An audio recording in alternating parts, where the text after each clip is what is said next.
movement, peace, love, respect. Big King Sadiq coming back at you one more again. All right. All right, folks. So, another beautiful day once again. I don't know if you can easily tell that. But, yeah, and the sun was really blazing bright and beautiful earlier.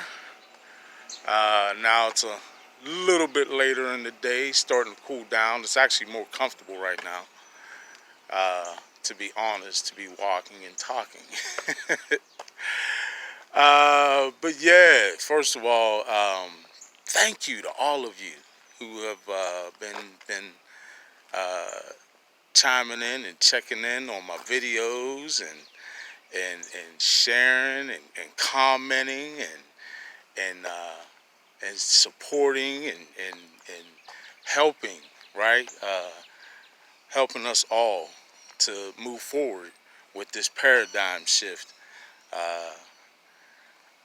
getting into some really beautiful energies, some really wonderful high vibrational frequency resonance, right? We can really resonate in a place of what I like to call peace, love, respect, right? Worldwide movement, peace, love, respect. Big King Sadiq. One more again. So, this is a nice subject, nice in an interesting way. Basically, I want to start getting into our minds, right? A little bit. Psychology was something of a... How you doing? Peace, love, respect. All right. How you doing? Peace, love, respect. Yeah, psychology was always something I had a bit of a knack for.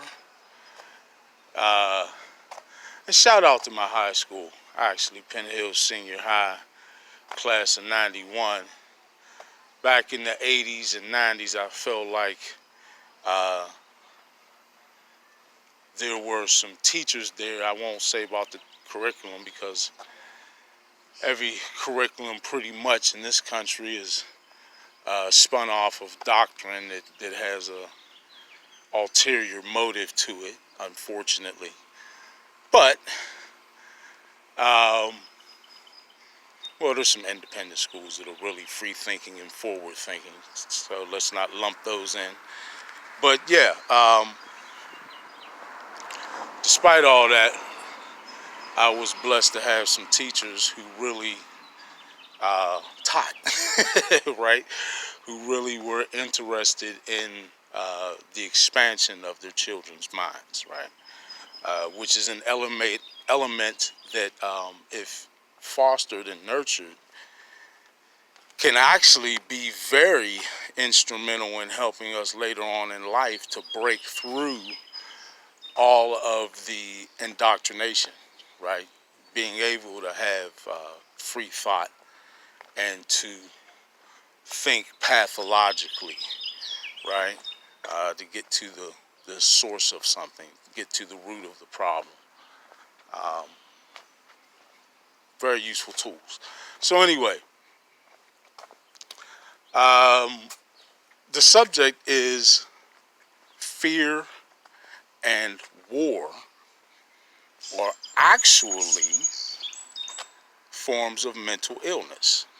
Okay, King Sadiq, here's a pretty big subject that you call an interesting little subject. Because to me it is. Hey, how you doing?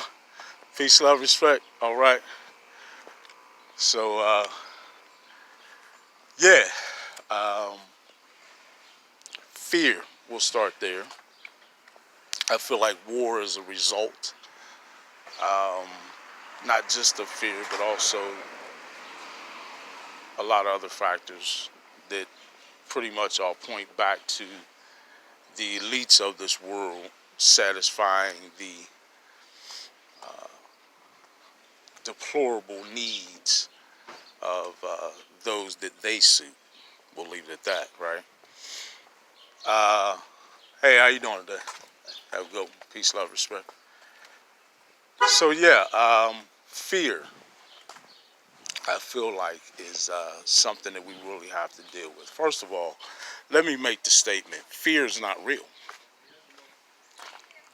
Open your mind up a little bit and think about what fear really is. Now, danger is most certainly real. There are things that are, it's dangerous to stick your hand in the bottom of a running lawnmower, right? Danger is real, but fear is not. Fear is essentially your mind running scenarios that have not happened in order to form an emotional reaction.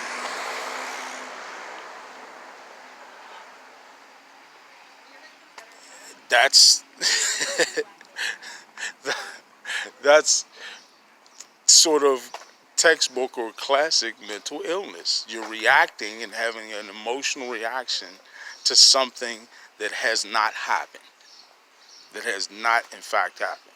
Because if you're fearful of a dangerous situation, right, or a dangerous event or some happening that you're fearful of, and then it happens, well, then it becomes danger, and that's real. But all the way up until it happens, it's not real. It's not real, period. All the way up until it happens, it's not real. Now,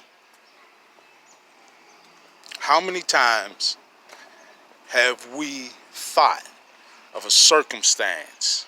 Have we thought or projected some negative outcome?